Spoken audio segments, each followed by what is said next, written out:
যার একাধিক বিয়ে করার সামর্থ্য আছে সে যদি না করে সেটাই তার জন্য গুনার কাজ। জি, এই কথাগুলো বলার সাহস পায় না অনেকে, এই কথাগুলো বলার সাহস হয় না, আলেমদেরই হয় না।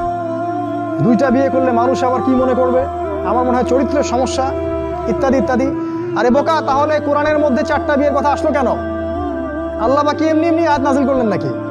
আল্লাহ পাক খুব ভালো করেই জানেন ছেলেদের চেয়ে মেয়েদের সংখ্যা বেশি হবে, অনেক ছেলে মারা যাবে, মেয়েরা সমাজে বেঁচে থাকবে।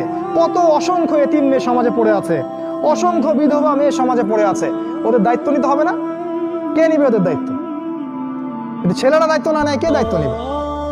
ওই মেয়েগুলা কি সমাজের প্রজাপতি হয়ে থাকবে? ওরা কি পতিতালয়ের সম্পত্তি হবে? ওদের অধিকার নাই? এখানে অধিকার দিলে আমরা চরিত্র খারাপ হয়ে যায়। আর এদের সাথে তোমরা সারা দেশে এবং বিশ্বে জেনা করে বেড়াচ্ছ, এগুলাতে চরিত্র খারাপ হয় না।